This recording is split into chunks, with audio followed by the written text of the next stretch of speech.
Have a great day, dear students. Today we are going to see about multimedia and its components. In the title, yesterday we had seen about text. Today we are going to see about images.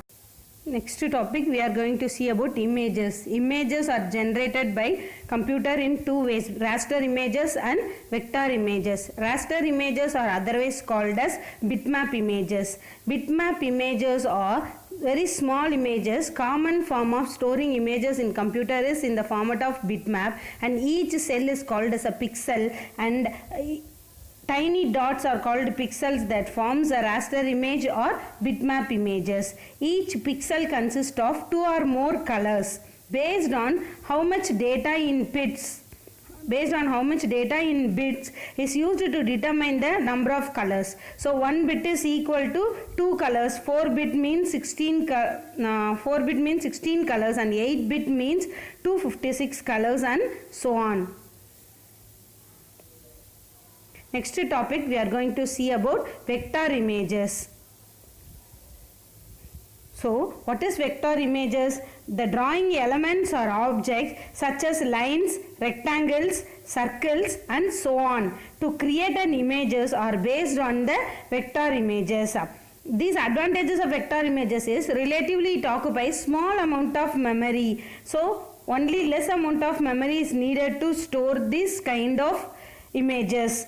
These images files are used compressing techniques which are used to reduce the file size.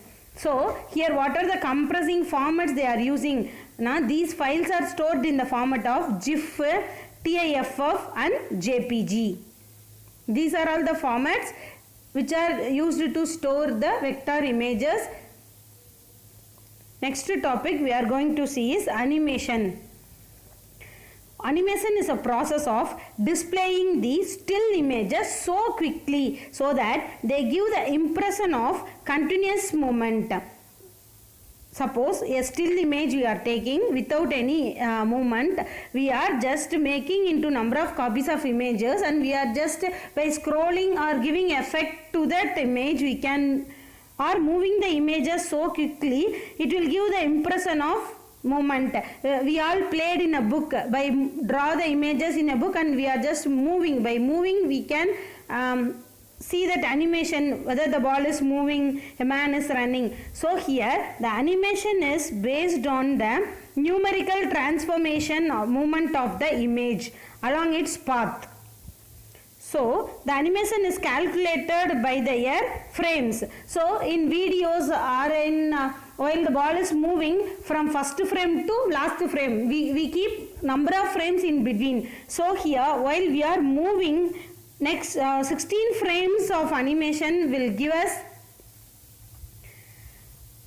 impression of smoothness and the natural looking of 20 frames. If we keep 20 frames between the images and we are moving now, it will give the natural looking. And animations can be divided into 2D and 3D. 2D animation brings an image alive, occur on x-axis and y-axis on the screen.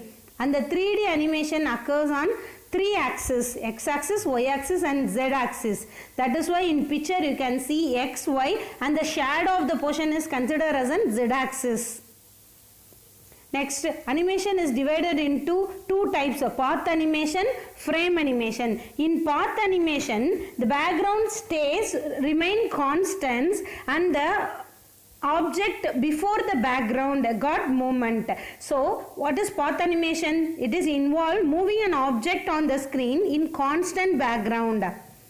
In old cartoon movies, what they have used to move the object. So next is frame animation. In frame animation, multiple objects are allowed to travel simultaneously and the background or the object are also changes.